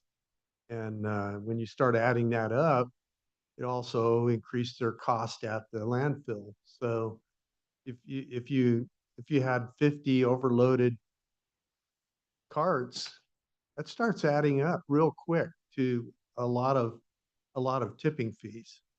And it's not fair to the operators you're making a contract for a quantitative amount. That quantitative amount's abandoned. You got a new game. That's my feeling about it. Anyway, on the fuel prices, that's a wonderful news, but it's also expected. I mean, it just accentuates the role of the cost of fuel in the cost of living. And it is replete throughout every area of our life, our groceries, and every other thing. And I just wanted to point that out because the state of California, we're the last ones in line on this realignment on fuel. We're not thinking about the cost of living for people. We have an ideological government in Sacramento that's focused on something that has been debunked basically. And when you consider I'm just going to take a moment to talk about that. If the cost of a home on the beach, for example, you think the banks would be lending for homes on the beach if the oceans were going to rise and swallow them up? That's just not happening. They wouldn't lend on it ever. And so, we're spending all this money individually, and it adds up to quite a bit on a debunked theory. And we know that the ideology is the redistribution of wealth. That's what it's all about. I don't believe in socialism. It's never worked. It'll fail every time. And that's all this is. And if you want it to change, we've got to start talking to Sacramento. We've got to start talking about this thing. We've got 2 refineries down now. The cost of fuel is going to go up at some point, and it's going to go up drastically, and it's going to bankrupt cities. It's going to bankrupt counties. I've been screaming about this for a little while now, and everybody, yeah, right. Well, yeah, it's coming. Get ready. And the cost of fuel could hit $10 a gallon. Think about what that's going to do to every bill you have. To every bill you have. So I know it's kind of superfluous to the subject, but not. Anyway, thank you for your time. Thank you. Anyone else? Do we have any public? Oh, go ahead, Jared. Sorry, Madam Chair. I just was going to say, I do have one last thing to cover, saving the best for last. We have our household hazardous waste event in the mountain area coming up on July 12th. So we'll be getting information out on that. I know Amatco, I think, has some stuff on their website already, but that is the annual event that will happen in the mountain area. And then with the new franchise contract, we will have also another one in the valley area. And I apologize, I don't remember the date, but it's later this year. So we'll have information on that. But yeah, the next one coming up is the one in Oakhurst at Yosemite High School, July 12th from 8 to 12. Thank you very much. Do we have any public comment on this item? None online. I'll close public comment and bring it back to the board for action. I'll second. We have a first and a second. Roll call vote, please. Supervisor Rogers. Yes. Supervisor Poitras. Yes. Supervisor Wamhaugh. Yes. Supervisor McCauley. Yes. Chair Gonzalez. Yes. Vote passes 5-0. Thank you. Thank you all very much. Thank you. Hey, just a quick question to the staff. I just happened to think about it. How often do we reevaluate the fuel index? Once a year. Once a year? Okay, thank you. Thank you. Item 6C. District Attorney Department, discussion and consideration of entering into an agreement with Community Action Partnerships of Madera County in an amount not to exceed $1 million to provide housing placement and supportive services for the target population of justice-involved persons with mental health and substance use disorder issues under the Board of State and Community Corrections. Proposition 47, grant for a term ending March 31st, 2028, and authorize the chair to sign. Good morning and welcome. Good morning. It's good to be here. This is the receipt of funds for a grant, I believe that was already accepted by the board late last year. We're working on resolving the same issues created by Prop 47 that are worked on a lot of different ways. And we've been lucky enough to partner with CAPMC to make sure that we get the housing part of dealing with our homeless and drug addicted population taken care of and gotten the services they need. Are there any questions? Any questions from the board? Supervisor McCauley. Yeah, I just have one question. When I was looking at the backup, I noticed that we didn't apply for any indirect expenses with the grant. Now, it did appear that they're allowable, so I'm just curious why we didn't, or is that common practice, or is it something we might consider doing in the future? I think it's probably something we would likely consider doing in the future. I don't know the answer to your question off the top of my head. I would have to talk to my grant guy. I know we had some help from Tristan with this grant. He's always super helpful, and his grants we get through super slick a lot of the time. So it could be that that was for ease of acceptance or made our grant more appealing. I don't know, but we'll certainly look into that in the future, Supervisor. Sure. Yeah, I appreciate that. Thank you. Anyone else? Do we have any public comment on this item? None online. I'll close public comment and bring it back to the board. Move for approval. Second? We have a first and a second. Roll call vote, please. Supervisor Poitras. Yes. Supervisor Wamhaugh. Yes. Supervisor Rogers. Yes. Supervisor McCauley. Yes. Chair Gonzalez. Yes. Vote passes 5-0. Thank you very much, and thank you for your time. Thank you. Item 6D. Behavioral Health Services Department, discussion and consideration of approval of transfer of appropriations number 24-160 in the amount of $2 million from Behavioral Health Services / permanent salaries to professional specialized services for fiscal year 2024-2025. Welcome. Good morning, Madam Chair, members of the board. Aaron Garcia, Behavioral Health Fiscal Manager. I'm here for an approval of a transfer appropriations in the amount of $2 million from permanent salaries to professional and specialized services. As the county's mental health plan, behavioral health is responsible for contracting with providers to provide behavioral health services to clients and ensure Madera County clients receive the care they need. Recent changes under CalAIM payment reform has changed the way providers bill for Medi-Cal services and has caused an increase in what behavioral health pays its providers. We have also seen an increase to the use of psychiatric inpatient hospitals that is resulting in additional behavioral health costs. All services provided are Medi-Cal reimbursable and draw down federal FFP dollars and 2011 realignment funds. I'm here to answer any questions. Thank you, Aaron. Any questions from the board? Do we have any public comment on this item? None online. I'll close public comment and bring it back for action. Move to approve. Second? Roll call vote, please. Supervisor McCauley. Yes. Supervisor Wamhaugh. Yes. Supervisor Rogers. Yes. Supervisor Poitras. Yes. Chair Gonzalez. Yes. Vote passes 5-0. Thank you. Item 6E. Community and Economic Development Department Planning Division, update on the Oakhurst Area Mobility Study Project.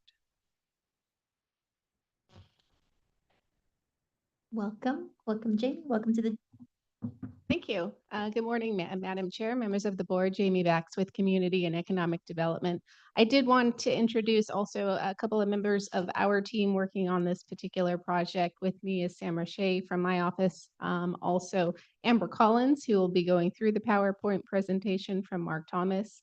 And we also have Dwight Kroll with us, who has been assisting on this project. So just as a little bit of background, We were successful in obtaining a Caltrans grant in the 23-24 fiscal year.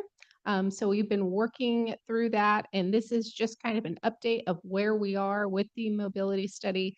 I do also want to thank MCTC and Caltrans for their partnership on this. So with that, I'm going to turn it over to Amber to go through the presentation, and then we will be available for any questions afterwards. Hello, good morning. I was going to say good evening, but we're still in morning, so this is good. Thank you for the opportunity to speak with you about this project. This is a very fun and exciting project for us. As Jamie said, I'm Amber Collins with Mark Thomas, an engineering firm here in California. On the line, I also have Jay Riddle, who's our senior transportation planner on the project, but you can't see her face, but she's here in case there's questions as well. We're also partnered with Kittleson and Associates on this project. So today we're just going to do a brief overview for you to give you an update, as Jamie said, on the project, its purpose, what we've done so far, where we're at, and where we're headed. So the study area, this project is really focused on Oakhurst, the community of Oakhurst, and the key corridors and roadways of Oakhurst. And that includes Highway 41 and 49, which we're calling kind of the primary segments. So we've broken up a lot of these roadways into what we're calling roadway segments. So there's about 10 miles of roadways that we're evaluating in this study area. That includes, again, the Caltrans state highways of 41 and 49, and then some of the county road network.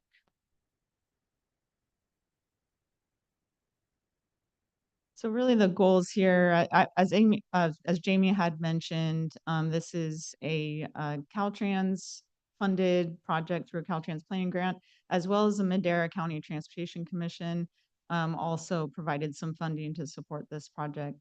And the goal is really is to increase connectivity and the transportation network throughout the community for all modes of transportation. So that's not just the vehicles going through town, and trucks and freight, but also for pedestrians and cyclists and the local community to be able to get across town.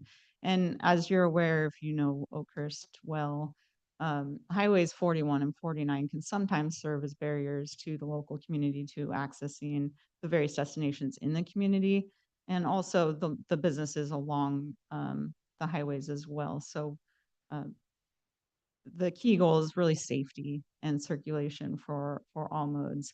Also generating economic opportunities for the businesses there, making it a more attractive place as people come into town to be able to stop, park their cars, and walk around and visit different businesses and different destinations. And then also another key goal of this is to position the county to advance various projects. So just really identifying projects, infrastructure improvement projects within the public right of way along these roadways to bring investment into the community that align with the local context. And that's very, very important to us. We know Oakhurst is a very passionate community. They have a lot of history. So respecting that history, but they also care about their future and bringing that history into their future and making it a very unique place. And so that's one of the advantages of a study like this, is bringing everybody to the table, the community, Caltrans, the county, to come up with a vision so that when there are projects on the line or funding that comes up, you have projects that everybody's behind and supportive, and it's all working towards that one collective vision.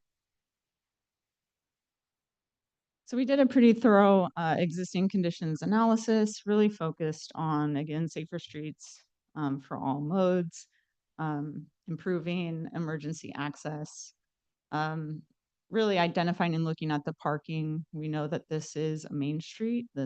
Provides access to local businesses. So being very conscious of that and working with the community and businesses on what are the parking impacts of some of these improvements, and how can we make sure we maintain that access to the businesses, access to trail networks, and walking and biking opportunities.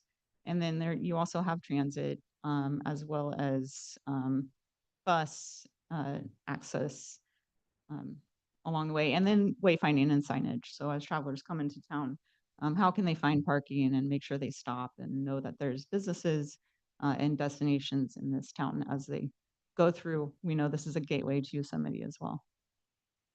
So we had a pretty robust community engagement strategy here to include multiple opportunities for people to get involved. So that includes online. We've done our first round was in the fall with an online survey. We also did in-person community workshop. We have an advisory committee as well that represents different groups, different businesses, the chamber, the Visitors Bureau, CAL FIRE, the sheriff, emergency vehicle ambulance, sorry, representative. So representatives of the different kind of stakeholders throughout the community.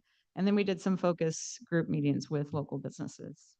So just trying to reach the different community members as much as possible. And we did, Kittleson Associates did a traffic operations analysis as well as state safety analysis. So really analyzing thoroughly kind of the traffic operations along 41, 49 and the local road network.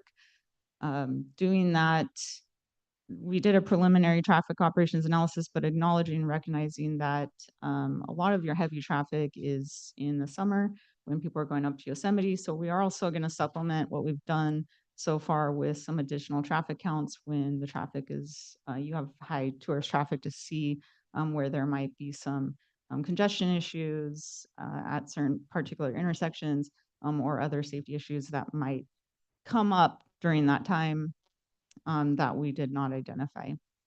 And overall, you know, the road network is operating relatively well with some, you know, key issues that we identified at key intersections, including 41 and 49. So after our technical analysis and initial community outreach of collecting input on what are some key issues that the community sees, whether it's particular locations or what is most important to them, coming up with preliminary design concepts. So the cool thing about our team here, we're a team of planners and engineers. So we have our engineering team at the table, the grants funding up to 30% concept level design, which is great because it'll prepare projects for funding in the future. So we're developing these design concepts that was really, you start with identifying where are those just standard basic gaps, what works within the existing right-of-way, where might be some potential issues or conflicts with right-of-way or parking, and then other unique design concepts that the community might want to see, like off-street pathways or particular crossing improvements that we can start to draw out and see actual concept levels and do renderings to show the community what things could look like. And so we did a phase 2 round of outreach just recently, last month. And so we came out to the community, did some focus group meetings, one-on-one meetings, had another online survey, which is up actually until this Friday.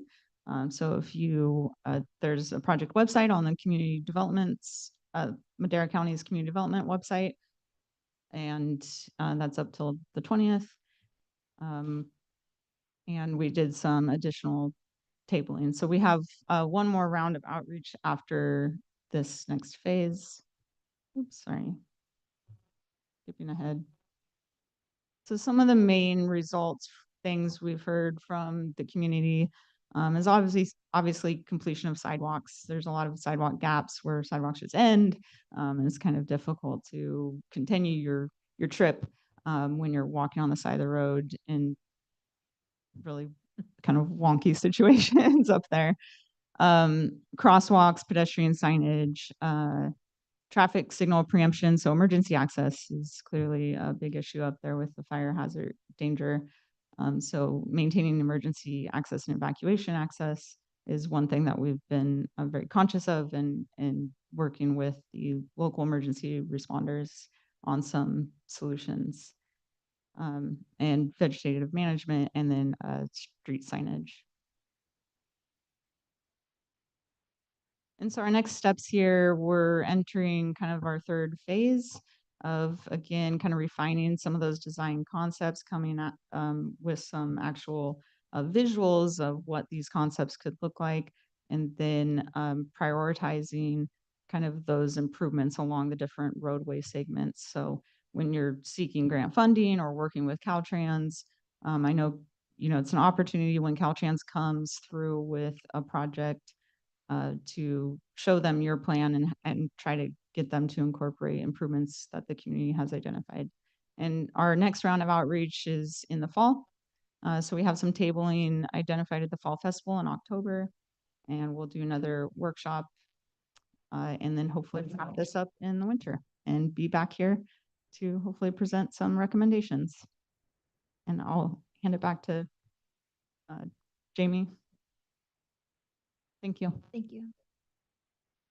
Thank you, Amber. And yeah, like Amber said, we're happy to answer any questions that you might have with what we've done so far and any suggestions that you might have for us moving forward. Thank you. Any questions, comments from the board? Supervisor Poitras. Thank you, Chair. Great presentation. Thank you. I was just kind of curious in the research and the outreach that has been performed. What are some of the unique characteristics about Oakhurst and that 41 corridor that might be different from another community that has higher densities of population and maybe have businesses that are closer together and aren't, say, a major route to Yosemite? Maybe I just said it, but anyway, if maybe some of those you might find, or I'd be interested to hear what else you might find that's a little bit different. Sure, I'd be happy to answer that, and my colleagues, I'm sure, will have some additional information, but Oakhurst is a little bit of a different situation in that you have existing businesses that may or may not have parking opportunities. And so those are some of the things that we looked at, and it's not just the parking opportunities, it's the ADA accessibility issues and things like that. And how do people cross over 41 and 49 as a pedestrian and those things. So those are kind of the biggest things that I have noticed along the major corridors is access and how that would be different from, say, here downtown Madera. You clearly have parking along Yosemite corridor. That's something we really need to work on looking at, but then also allowing for, if there is an emergency, for those people to be able to leave the community as well and not have a bunch of parked cars in the way and things like that. So.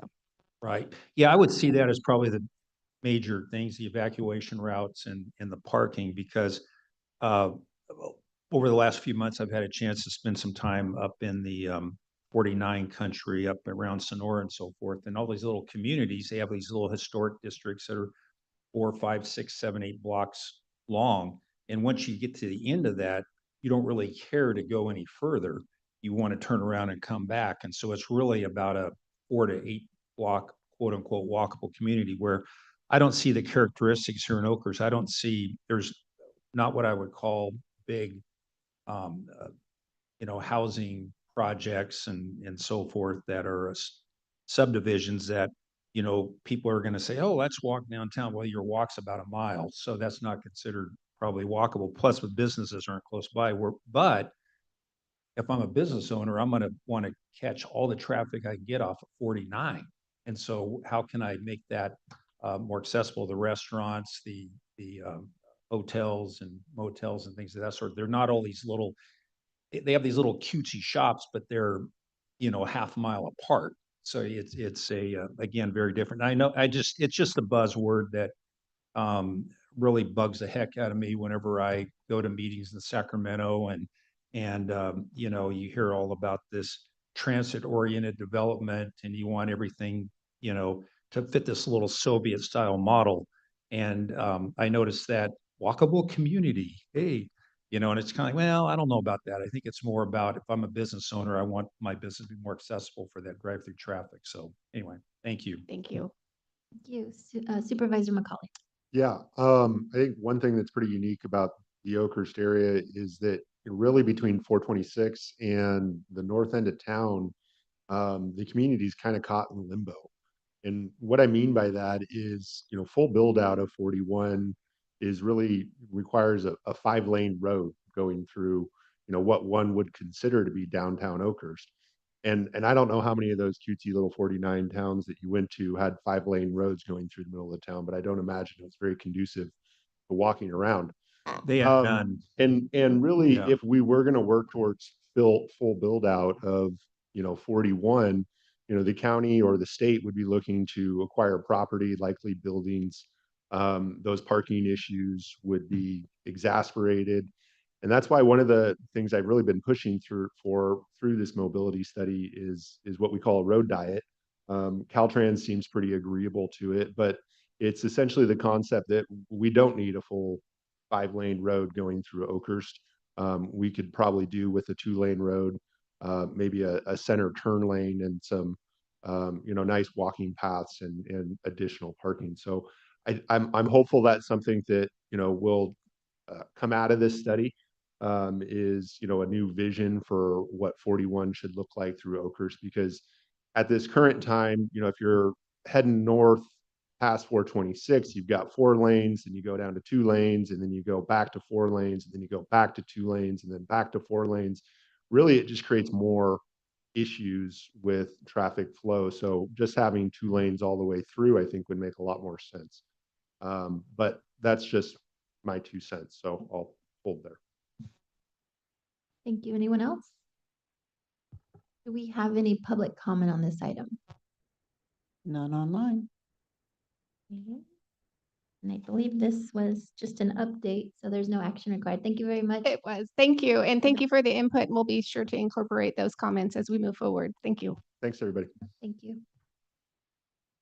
Item 6F. Probation Department, discussion and consideration of approval of receipt of unanticipated revenue number 24-163 in the amount of $1 million derived from the Office of Youth and Community Restoration state and other to professional and specialized services, equipment and furniture larger than $5,000, and specialized departmental expenses for fiscal year 2024-2025. 4 votes are required. Good morning, Welcome, Chief.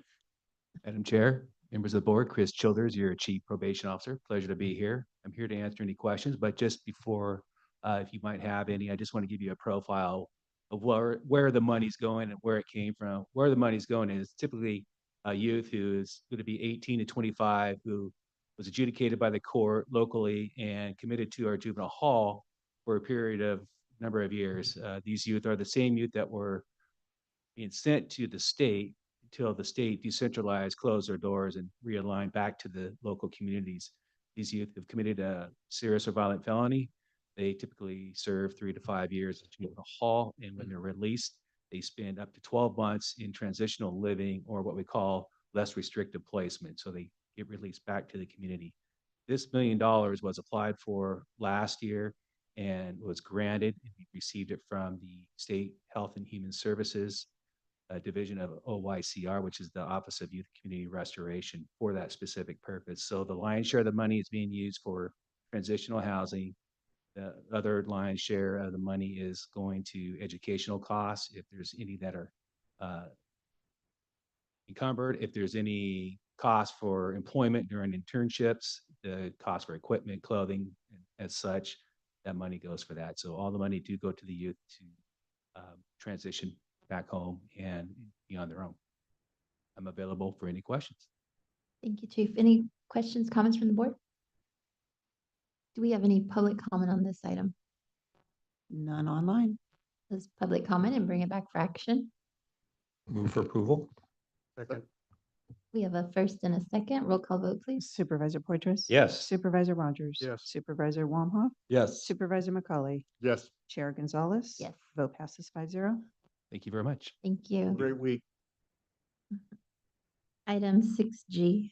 Public Works Department, Administrative Services Division, discussion and consideration of approval of transfer of appropriations number 24-158 in the amount of $10 million from State Route 41 impact fees professional and specialized services to building and improvements fiscal year 2024-2025. Morning, Madam Chair, members of the board, Dominic Tyberski, Public Works Department. I'm before you this morning to request approval of transfer appropriations number 24-158 in the amount of $10 million from State Route 41 impact fee, professional and specialized services to buildings and improvements for the fiscal year 24-25. In March of this year, your board approved Resolution 2025-36, authorizing the Public Works Director to execute right-of-way payments for State Route 41 South Expressway project not to exceed $20 million. Of the 20 million, 7 has been spent. However, an additional allocation is needed to ensure funds are available when required to complete future right-of-way transactions.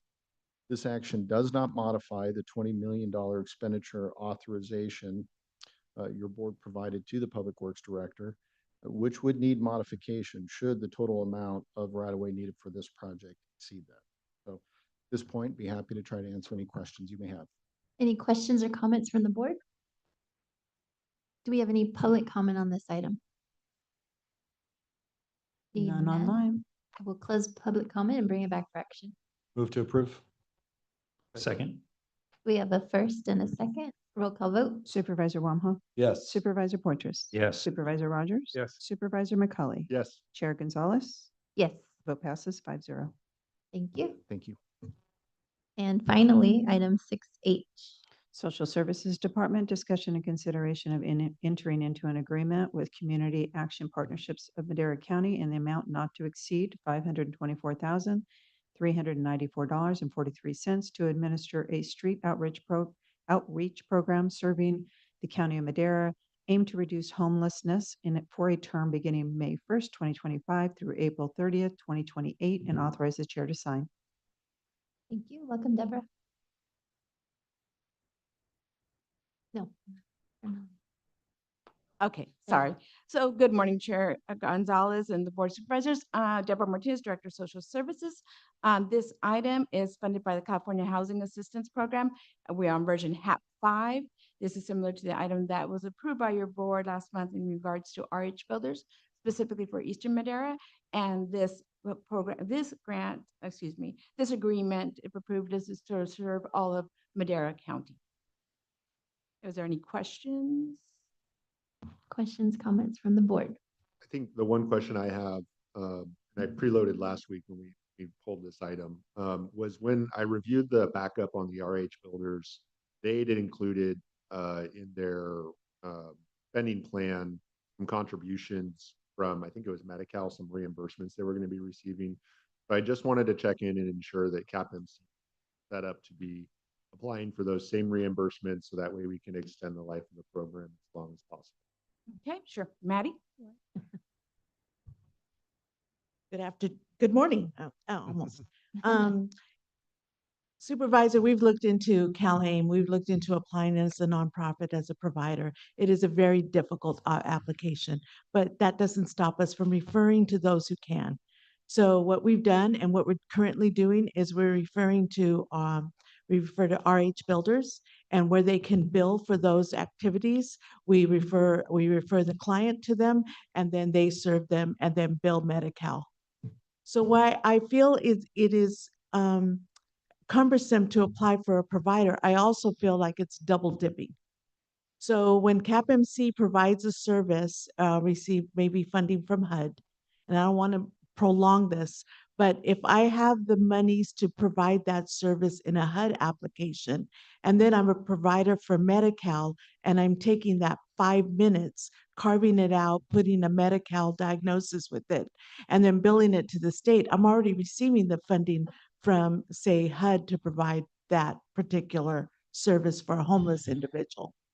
So I don't plan to apply for a provider such as RH Community Builders. I know that they've been far advanced in this process because they were part of the Fresno portion of the Fresno Madera Continuum of Care. So the plan is, if they're maybe receiving billable services, you're just going to refer them over to RH Builders?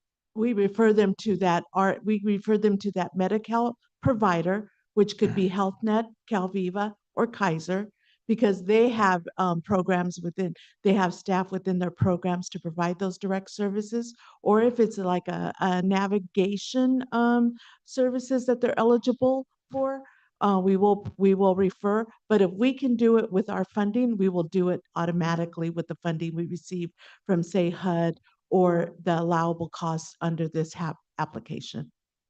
But you don't want to apply for reimbursements when possible because you feel like that would be double dipping? I feel that that would be sometimes where I'm asking the state to pay for something that I've already allocated the cost.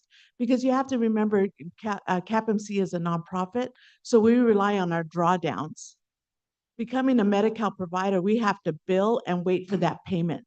And it's very similar to what the hospital found themselves in their situation, is you have to wait for that payment, and that payment is not sufficient to cover the total cost. CAPMC has to ensure that we have the cost to cover those activities at at 100%. And the FTEs that we apply to grants is the actual time working with that client. I guess I'm just having a difficult time understanding. Because it seems like I'm having a difficult time understanding, because you and CAPMC and RH Builders are providing the same service, right? No. Okay, so let's start there then. How is the services from CAPMC going to be different from those In at RH? regards to this application, we applied for, in our grant, this 500,000 will provide rapid rehousing, emergency shelter, and outreach in areas other than Eastern Madera County. RH Community Builders, their contract focuses on Eastern Madera County. So we are going to provide these services on the remainder: Chowchilla, Fairmead, Tozier Avenue on the county side, city side. But same services, different location, right? Same services, different location. Okay, so then RH Builders, I need to correct that. I don't know what's in the RH. when I contract. reviewed the backup, they were pretty much exactly the same. The Okay. contracts were very much the same, and they're being asked to do what appeared to the public, is that CAPMC and RH Builders would be providing the same services. The only difference I saw was that RH Builders was going out, they were capturing additional state funding, so that way, in theory, they could provide more service. And so I guess I'm just having a hard time understanding why CAPMC would not want to go get those additional funds if they're legally allowed to go out and get those additional funds. I understand the comment that you feel like it would be double dipping, but from my perspective, I want to see these dollars go as far as possible for providing services. That's Well, where I get I would have to go back, if this is a consideration, I would have to go back to the CAPMC board and ask for, their direction on whether we apply. We started the process, we looked into it, we found the process very cumbersome. I know that managed care plans have support, they have consultants that will come to and work with agencies like CAPMC, but for now, I felt like we just need to keep focusing on the issues of the homelessness, not take time from staff on that application, and work on the current grants that we have. And we've been working on outreach and street outreach within HAP 3 with the county, HAP 4 with the county, and now it is HAP 5. Yes. So Supervisor McCauley, I will tell you that there are numerous agencies that have trouble getting through the CalAIM process. And it's more the fact that what CAPMC would need to do, which we're going to see how RH does it, because DSS is new to actually administrating the agreements for HAP 5 or for any of the HAPs. So starting with HAP 5, we have Sonae Brown, who's my administrative services officer, and she's over the housing agreement. So we're going to get real familiar with what's not just the activity reports, but the financial reports. And that will better inform CAPMC and ourselves in terms of how you do it. But what you would actually have to do in order to avoid any kind of issues is you would have to say, this 30 minutes that this person came, I'm taking her payroll and her benefits out of the claim that's going to be coming towards the HAP 5 billing. And that amount is what I'm going to be, that's up to that amount is what I can bill for the CalAIM service. But you've got to measure what you are charging CalAIM And you got to see whether that's going to equal the same amount of that you need to cover for the salary and the benefits that you've excluded from the HAP $5. Do you understand? So that's the reason why it can get expensive to administer. And when you're trying to separate that, so there could never be an audit exception, right? But RH has been doing it for a long time. We're going to see how they've managed to do that to better inform CAPMC on their process to make sure if there's a way to simplify it. The rates are low. The reason why there's not a lot of providers signing up and actually have a lot of activity is because the rates are very low.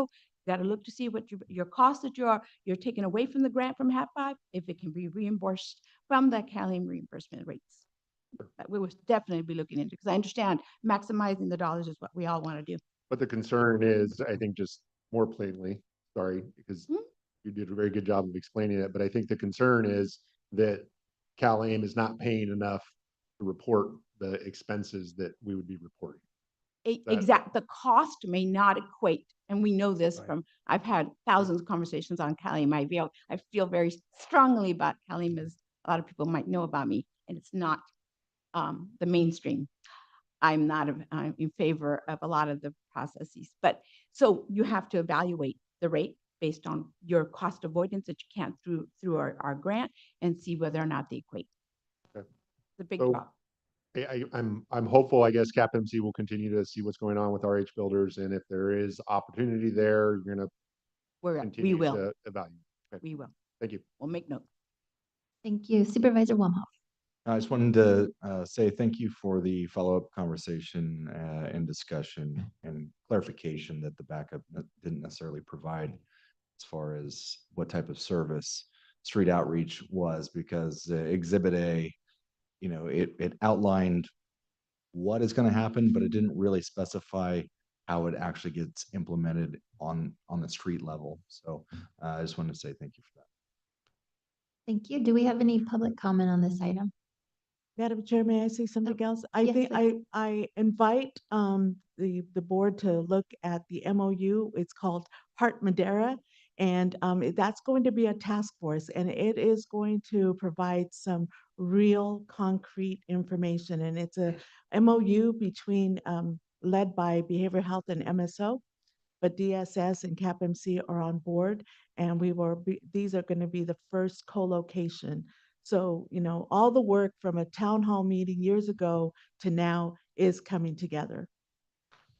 Thank And you. that was the concern as well, because for years, every department has kind of operated their own initiatives and operated in silos, and the result has not been very effective. And I think this task force, centralizing it provides an opportunity to be effective. And I'm excited to see what the results could be, because there is so much potential.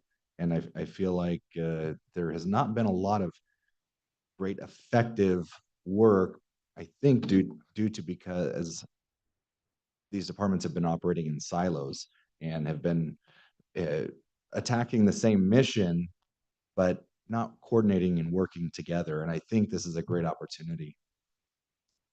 So Supervisor Hormoff, I would agree with you that the Heart Team Madera is going to be a new initiative with the co-location and still maximizing everybody's productivity. But I will say that Madera County and all the departments have always worked very cooperatively, and including with CAPMC. The number of calls that we get from behavioral health and from CAPMC for partnering and with law enforcement all the time, and the DA as well. We work a lot. I'm not saying this is not that this is not needed, nor that it's not going to bring in great results. I'm just saying that we have been participating and being good peers, and in terms of serving our community and the folks that come in front of us, regardless of whether or not they qualify for our service or not. We've done it in an informal way, I think, quite well. This Heart Team Madera is about actual outreach and going out as a team, multidisciplinary, and not just as we individually encounter somebody and then bringing in the team. This is an outreach of a team, and that is very much a distinction. Yeah, I don't mean to disparage any particular department, but when the goal is to get people off the street, get them clean and sober, get them the mental health treatment they need. For far too long, we have operated in silos. And I think this is a real holistic approach versus what we've done in the past. And so it wasn't meant to disparage any particular department, but you know, We agree. We agree. this is where we can actually see some We- real on the streets results, and that's what I'm excited about. We agree, but we also, as department heads, support our staff who, every single one person that is successfully housed, we cheer and we are grateful. But I think the Heart Madeira will allow you real time efforts, including information. Last time I was before you was about the pit count, but it'll show actual information on encampments, on strategies that we're working on. It will have real decisions on right there, but the rest, like the HAP 5, this grant will cover the rest of the area that the Heart team is working like Eastern and locally, but we'll be able to work with the individuals at the mission. So there's a lot, but more to come. But again, it's finally the puzzle pieces are finally starting to come together. Thank you very much for that. Do we have any public comment on this item or dinner? Any None public online. comment? I will bring it back to the board for action. Move to approve? I'll second. We have a first and a second. Roll call vote, please. Supervisor McCauley. Yes. Supervisor Wamhaugh. Yes. Supervisor Rogers. Yes. Supervisor Poitras. Yes. Chair Gonzalez. Yes. Vote passes 5-0. Thank you all. Thank you. Okay, next item is pending legislation. Do we have any pending legislation? CEO Varney. Right now, as you're aware, the state passed its budget on Thursday of last week. There's a monthly call with RCRC this Thursday to get a review of the status of all of the legislation that they've been giving input on from throughout the year. So that's my update for today. Thank you. Next item is supervisor and staff reports. We'll start with Supervisor Rogers. Nothing to report. Supervisor McCauley. Nothing to report. I'll just announce that there is a Juneteenth celebration this Thursday at 10 a.m. at Courthouse Park. Everyone is welcome to attend on their day off. Supervisor Wamhoff. I have a Riverstone Town Hall tomorrow night, 5:30 at Stone Creek Elementary. If anybody wants to come, hear about development, retail, all the things surrounding the development, the law enforcement, all the updates from county officials and partners, come on out. Thank you. Supervisor Poitras. Yes, thank you. This Friday night, starting at 5 o'clock at Courthouse Park, we have another Madeira Street Eats event. And this time, the music fair will be country and western, I believe. And so come on out. There'll be a number of food trucks and a variety of choices. The weather is going to be perfect. And so come on out. Thank you. CEO Varney. Oh, I don't know what I can picture there. It's Supervisor Poitras doing boot scooting boogie courthouse steps. Supervisor McCauley, Chief Trooper, myself, the two fire chiefs, and the sheriff, and a member of sheriff staff attended a town hall meeting on Saturday in North Fork about fire and other. Thank you. County Council. No report. Thank you. And thank Pleasure you to for be being here. Here, Scott. Yeah. Madam Clerk. Nothing to report. Thank you. I don't see any staff rushing up. So with that, we will resume back to closed session. Thank you everyone for being here.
Do we have any reportable action? Oh, no. Start again. You tell me. Okay. Do we have any reportable actions, County Council? Thank you, Madam Chair. No reportable action on any of the closed session items, and we did conclude all closed session items. Okay, thank you very much. With that, we stand adjourned.